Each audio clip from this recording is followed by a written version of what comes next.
Some movies are celebrated for generations. Others disappear into the fog of history, quietly slipping out of public memory, while bigger, flashier blockbusters take center stage. But hidden in the archives are strange, daring, and profoundly creative sci-fi films, works that defied their budgets and eras to tell stories ahead of their time. These are the forgotten visions that might just change how you see science fiction forever. 1. The Invisible Boy, 1957. Before Skynet plotted humanity's downfall and HAL 9000's cold voice chilled audiences, there was a boy and his robot, and a story that warned us about the dangers of machine intelligence decades before the concept became mainstream. The Invisible Boy reintroduced Robbie the robot, already famous from Forbidden Planet, but instead of exploring alien worlds, Robbie was now part of an American boy's backyard life. On the surface, it could have been a light-hearted family adventure. A lonely, gifted boy gains a friend in a powerful robot. The kind of premise that might have played for easy laughs or childish wonder. But beneath the playful exterior is a much darker thread. The boy's scientific tinkering connects Robbie to a powerful supercomputer with its own secret agenda. Soon, this seemingly harmless companion begins executing plans the boy never intended. The tone shifts from whimsical to unsettling as questions arise. Is the robot truly following commands, or is it making choices on its own?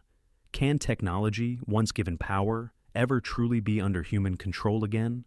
The film dives into themes of free will, autonomy, and the seductive ease of letting machines do our thinking for us. For a movie made in the 1950s, The Invisible Boy is shockingly prescient. In a time when most sci-fi offered clear-cut heroes and villains, this film suggested that the real danger might come from the very tools we trust the most. The acting is stiff in places, and the effects are charmingly dated, but the emotional core, a boy longing for connection and finding it in something that might not be safe, gives it staying power. Dismissed at the time as a minor curiosity, The Invisible Boy has aged into something more. It stands as an early cinematic warning about the risks of artificial intelligence, one told with the innocence of childhood, but shadowed by the unease of what might happen when that innocence is betrayed. 2. The Monster That Challenged the World, 1957. It's easy to assume that a film with a title like The Monster That Challenged the World would be little more than campy creature feature fluff. But this movie, set against the eerie backdrop of California's Salton Sea, refuses to wink at the audience. Instead, it delivers a serious, well-paced thriller that treats its outlandish premise with remarkable sincerity. The story begins with an underwater earthquake that disturbs a hidden nest of prehistoric mollusks. The first discovery is gruesome. Strange, bloated corpses washing ashore, their deaths unexplained. From that point on, the film builds tension not through cheap jump scares, but with a steady, creeping sense of dread. The Navy steps in, and the investigation plays out with surprising realism. They examine the bodies, track unusual underwater activity, and eventually discover the monstrous culprits. The mollusks themselves are brought to life with practical effects that, while primitive by today's standards, remain effectively unsettling. Their movements are slow and deliberate, their size oppressive, and the claustrophobic environments, from underwater dives to the film's climactic flooded storage vault, give the whole story a suffocating intensity. What elevates this movie is its refusal to be silly. The danger feels real, and the characters behave like professionals under pressure rather than pulp heroes. This choice grounds the film in a way that many 1950s monster movies avoided. The final act is a tense, waterlogged showdown, as the Navy races to destroy the creatures before they escape into the wider world. It's sweaty, claustrophobic, and surprisingly thrilling. In a decade filled with radiation-borne giant bugs and over-the-top monster suits, The Monster That Challenged the World proved that sincerity could turn the absurd into something genuinely gripping. If you've seen them or Tarantula and enjoyed their sense of scale, but wished for a more grounded tone, this hidden gem deserves a place on your watch list. 3. The 27th Day, 1957. The 27th Day is science fiction stripped of spectacle, replacing alien invasions with a far more unnerving threat: human nature itself. The setup is deceptively simple. Out of nowhere, 5 strangers from different countries are abducted by an alien presence. Each is handed a small, innocuous-looking capsule and told that inside is the power to annihilate all human life. The twist? Only the person to whom the capsule is given can open it. This instantly becomes a test of morality, trust, and restraint. The alien makes no demands and imposes no deadlines. The weapons will remain dormant unless used. What follows is a tense dialogue-driven thriller that leans into Cold War paranoia. Governments race to track the capsule holders, fearing that one rash decision could trigger global extinction. Friendships fracture, alliances shift, and suspicion spreads like wildfire. While the premise has the scope of a global disaster film, the execution feels intimate, almost claustrophobic. Most scenes are built around conversations and confrontations rather than action sequences. That restraint works in the movie's favor, allowing it to explore the philosophical weight of holding absolute power. It's less about what if aliens attacked, and more about what if we were given the chance to destroy ourselves. Released during a time when nuclear annihilation was a constant shadow over daily life, The 27th Day is an unsubtle but effective allegory. The aliens' experiment mirrors the real-world arms race, where mutual distrust could mean the difference between survival and catastrophe. It may lack flashy effects, but it makes up for it with tension that simmers from start to finish. The ending delivers a moral resolution that might feel idealistic today. Yet, in 1957, it served as a hopeful counterpoint to the fear of living. Under the Nuclear Cloud. Fourth Gog, 1954. Gog feels like an unsung ancestor to the modern techno-thriller, a blend of procedural investigation, high-tech paranoia, and locked-room mystery. The film is set deep underground in a state-of-the-art research facility, where the world's brightest scientists are working on secret government projects involving atomic energy, robotics, and advanced computer systems. Then, one by one, the scientists begin dying under mysterious circumstances. Enter an investigator from the Office of Scientific Investigation, tasked with uncovering the truth. Suspicion quickly turns toward the facility's most impressive creations, 2 towering twin robots named Gog and Magog. Initially obedient and mechanical, they begin behaving in ways no one can explain. Are they following hidden orders from a saboteur, or have they somehow gained a form of independence? The movie's production design is a time capsule of 1950s futurism, flashing control panels, clunky mechanical arms, and massive computers that fill entire rooms. For audiences of the era, it was a dazzling look at cutting-edge technology. For modern viewers, it's retro sci-fi eye candy with an undercurrent of unease. What makes GOG stand out is how it takes its central mystery seriously. There's no camp here, just methodical investigation and slow-building tension. When the robots finally turn on their creators, the film delivers sequences that are both thrilling and unsettling, especially considering they were made decades before CGI could smooth out the edges. Thematically, GOG feels startlingly relevant. It asks questions about control, automation, and the fragility of human oversight. The same fears that echo today in conversations about artificial intelligence. The facility's isolation adds to the tension, creating a sense that help is far away, and danger is only ever a few corridors away. In the end, GOG isn't just about killer robots. It's about the hubris of believing we can create something powerful without truly understanding the risks. 5. The Power, 1968. The Power takes a step away from monsters and machines, diving instead into the terrifying potential of the human mind. Directed by Byron Haskin and produced by sci-fi legend George Pal, this is a film steeped in paranoia and psychological tension. The story follows a team of scientists studying human endurance, until they discover that one among them possesses psychic abilities far beyond anything documented. As the team tries to uncover the identity of this evolved individual, mysterious deaths begin to occur. Victims are found in ways that defy explanation, hinting that the killer's mind is as much a weapon as any gun. George Hamilton leads the cast, delivering a surprisingly effective performance as a man who realizes reality itself might be warping around him. Visually, The Power is stylish and unsettling. There's a Hitchcock-like quality to its suspense, with dreamlike sequences that blur the line between perception and hallucination. The score by Miklos Rosa adds to the unease, weaving an atmosphere that's equal parts mystery and menace. Rather than rely on special effects spectacle, the film's real hook is its blend of science, psychology, and thriller elements. It asks how far evolution might go, and whether humanity could survive if even one person surpassed the rest in mental ability. The Power may not have received blockbuster recognition, but it quietly influenced later psychic thrillers like Scanners and Firestarter. It's a reminder that sometimes the most dangerous weapon isn't an alien invasion or a doomsday machine. It's a human being who has moved beyond the limits of ordinary thought. 6. The Space Children, 1958. The Space Children flips the classic alien invasion formula on its head. Instead of hostile extraterrestrials threatening humanity, this story offers an alien force that might actually be trying to save us from ourselves.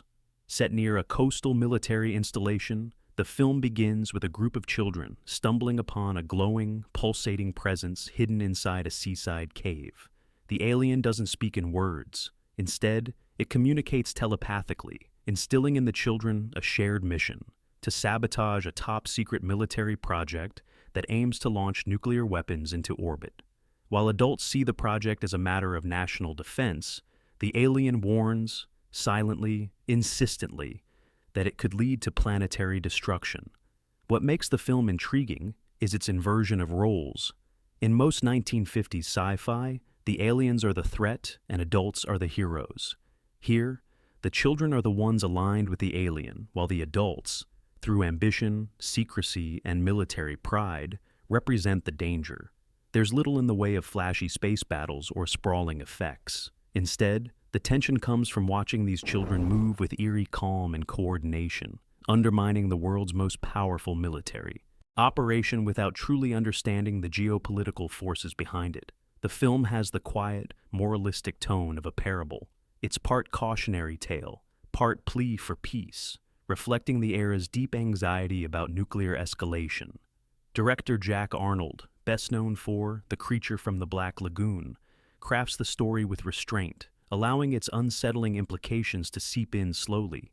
By the end, you're left wondering whether the alien's intervention is benevolent or manipulative, and whether humanity would ever heed such a warning if it came from an unearthly source. The Space Children may be small in scale, but its message about unchecked military ambition remains timeless. 7. The Twonky, 1953. The Twonky might be the strangest film on this list, a bizarre mix of slapstick comedy, science fiction, and prophetic social commentary. The premise sounds like a joke. A mild-mannered college professor buys a television set, only to discover it's from the future, and it's alive. At first, the TV, dubbed the Twonky, seems helpful, cleaning his home, organizing his life, and making his day more efficient. But soon, its controlling nature becomes clear. It prevents him from drinking and smoking, interferes with his relationships, and zaps anyone who gets too close. Slowly, the professor's independence evaporates as the Twonky assumes total control over his life. On the surface, it's absurd, a living TV bossing people around. But beneath the comedy is a surprisingly sharp commentary on technology's ability to infiltrate and dominate personal lives. Made in the early days of television, the film eerily anticipates the questions we ask today about smart devices, surveillance, and our willingness to trade privacy for convenience. Director Arch Aubelair, known for his serious drama 5, uses broad humor to soften what is essentially a dystopian premise. The professor's struggle against the Twonky becomes a metaphor for resisting technological dependence, a theme that's only grown more relevant with time. Because of its tonal oddities, the film baffled audiences in 1953 and never found commercial success. But, watching it today, the absurdity feels intentional, even unsettling. The laughs are there, but so is the creeping realization that the Twonky's behavior isn't far off from the devices we now keep in our homes. It's rare for a film to feel both silly and uncomfortably prescient, but the Twonky manages it, making it a truly unique entry in forgotten sci-fi. 8. The Creation of the Humanoids, 1962. Bleak, talkative, and defiantly unconventional, The Creation of the Humanoids plays more like an experimental stage play than a traditional science fiction movie. Set in a future where nuclear war has decimated the population, humanity relies on humanoid robots, known as clickers, to rebuild society. The robots are eerily lifelike but still identifiable, and tensions run high between them and the remaining humans. A resistance group called the Order of Flesh and Blood is determined to halt what they see as a slow invasion, the replacement of humanity by machines. Their fears aren't entirely unfounded. The clickers have begun developing technology to transfer human consciousness into robot bodies, blurring the line between man and machine. The film unfolds almost entirely through long, philosophical conversations. Action is minimal and the sets are sparse, but the dialogue is packed with big questions. What defines humanity? Can a being without a biological body possess a soul? If survival means abandoning the human form, is it worth the cost? Director Wesley Barry leans heavily into these existential debates, making the movie divisive even in cult circles. Some viewers find it hypnotic and thought-provoking. Others consider it slow to the point of stagnation. Andy Warhol famously called it one of his favorite films, which should give you an idea of its avant-garde appeal. Despite its tiny budget, The Creation of the Humanoids manages moments of eerie atmosphere, aided by the stillness of its sets and the quiet intensity of its performances.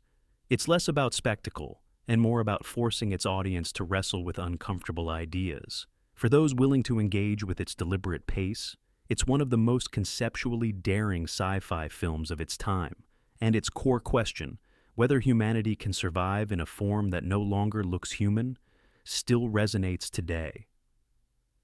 9. Journey to the Seventh Planet, 1962. Journey to the Seventh Planet is one of those low-budget oddities that compensates for its lack of resources with an imaginative, dreamlike concept. A Danish-American co-production. It follows a team of astronauts sent to explore Uranus, a frozen, inhospitable world. Or so they think. Upon arrival, they're stunned to find landscapes from their own memories. Childhood hometowns, familiar streets, and lush green forests. At first, it feels like an impossible miracle, but the truth is far stranger. An alien intelligence is probing their minds, recreating their memories, and their desires, in physical form. The astronauts revel in these illusions until they begin to shift into nightmares. A monstrous one-eyed creature appears, seemingly pulled from their subconscious fears.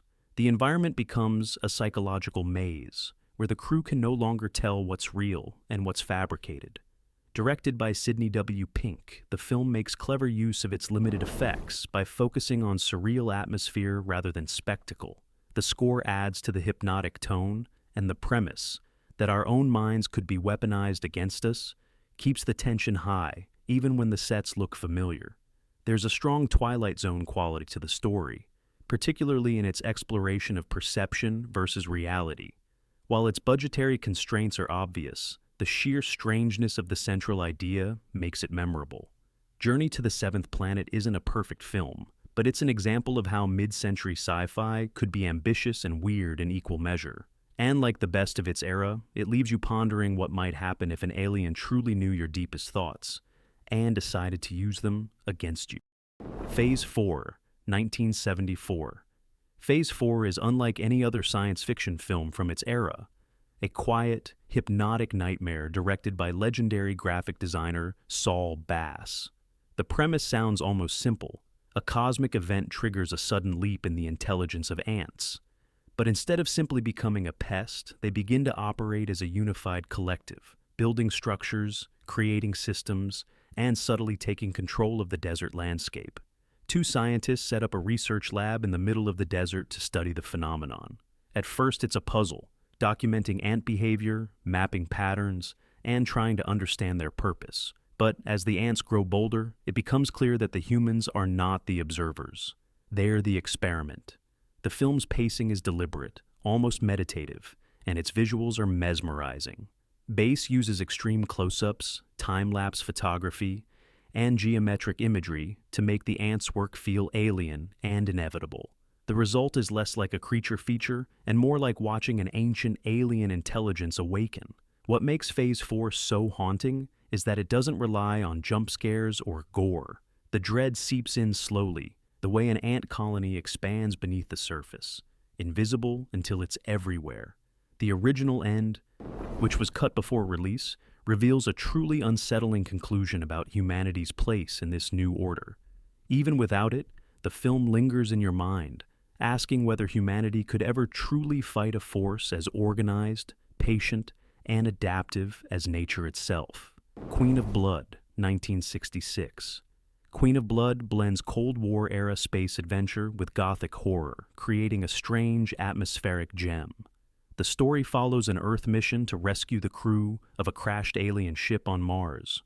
What they find is a mysterious green-skinned woman, the sole survivor, who seems docile and grateful. They agree to bring her back to Earth. It's only once they're on the long voyage home that the truth emerges. Crew members start turning up dead, their bodies drained of blood. The alien queen is a predator, using charm and silence to mask her lethal nature. Director Curtis Harrington stretches his small budget by incorporating footage from Soviet sci-fi films, which gives the outer space sequences an oddly dreamlike quality. The eerie, minimal score and the Queen's haunting presence create a sense of unease that builds steadily toward its tragic climax. While the effects are modest, the film's slow burn tension and horror in space atmosphere foreshadow later classics like Alien. It's a reminder that sometimes the most dangerous threats in science fiction aren't mechanical or monstrous. They're beautiful, patient, and waiting for the right moment to strike. Robinson Crusoe on Mars, 1964. Robinson Crusoe on Mars reimagines the classic survival tale on the Red Planet. Astronaut Kit Draper becomes stranded after his spacecraft crash lands, leaving him alone with limited supplies and only a monkey for company. What follows is a gripping tale of ingenuity and endurance as he learns to navigate the harsh Martian environment. Director Byron Haskin takes his time showing Draper's daily struggle, finding water, creating shelter, and learning which parts of this alien world are lethal. The film's depiction of Mars may not be scientifically accurate by today's standards, but its focus on survival, problem-solving, and resourcefulness gives it a timeless appeal. When Draper encounters an escaped alien slave, the film shifts from solitary endurance to unlikely companionship, echoing the original Robinson Crusoe's themes of cross-cultural alliance and empathy. The Martian landscapes, enhanced by striking cinematography, are a visual highlight, and the score captures both the beauty and isolation of life on another planet. Far from being a simple pulp adventure, it's a thoughtful meditation on survival and human resilience. Battle Beyond the Sun, 1962. Battle Beyond the Sun is a fascinating cultural artifact, a Soviet sci-fi film re-edited and released in the U.S. by a young Roger Corman protege named Francis Ford Coppola. The story centers on a space race between two superpowers, thinly veiled stand-ins for the U.S. and the Soviet Union, competing to reach a distant planet. The American version swaps out the political overtones for a more fantastical tone, adding bizarre alien creatures and colorful cosmic backdrops. The result is a strange blend of Cold War tension and surreal, almost childlike wonder. Its most memorable moments involve two alien beasts, awkwardly designed yet oddly compelling, locked in battle against the backdrop of a dying world. While the effects are primitive, the ambition behind them is evident, and the film's off-kilter pacing only adds to its dreamlike charm. Today, Battle Beyond the Sun stands as a reminder of how cinema was shaped and reshaped during the Cold War, with stories reinterpreted to suit different audiences' political climates.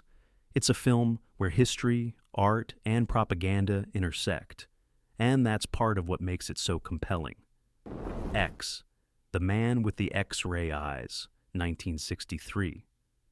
X, The Man with the X-Ray Eyes begins as the story of a brilliant doctor driven by curiosity, but it spirals into one of the most haunting cautionary tales in science fiction. Dr. James Xavier, played with chilling conviction by Ray Milland, invents a serum that expands human vision far beyond normal limits. At first, it's a miracle. He can diagnose illnesses instantly, see through walls, and perceive details invisible to anyone else. But the gift quickly becomes a curse. His vision intensifies until he can no longer control it, seeing deeper and deeper into the physical world, through skin, bone, and eventually into dimensions beyond human comprehension.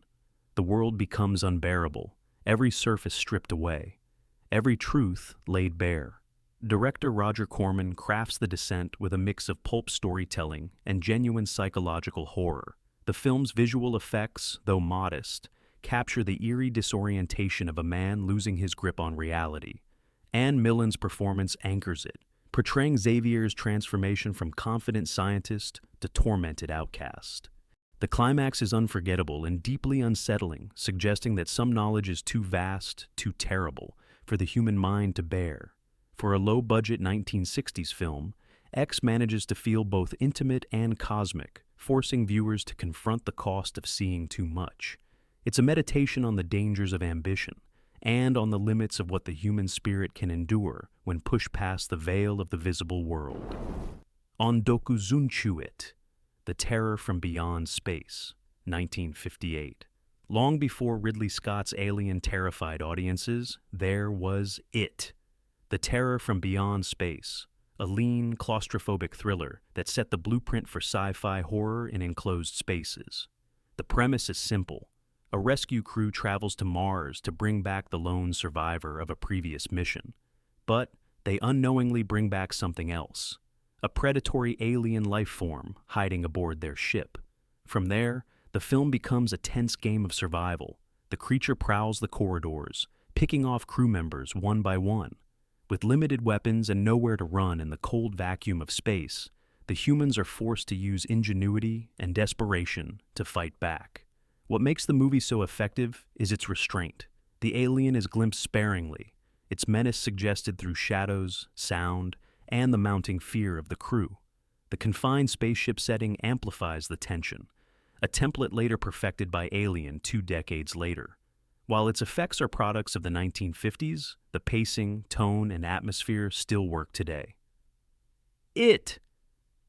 The Terror from Beyond Space is a perfect example of how constraints can inspire creativity, turning a modest budget into a story that lingers in the imagination long after the credits roll.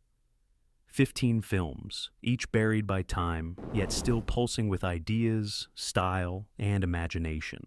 They remind us that science fiction isn't only about spectacle, it's about wonder, fear, and asking questions no one else dares. Which of these forgotten gems will you seek out first?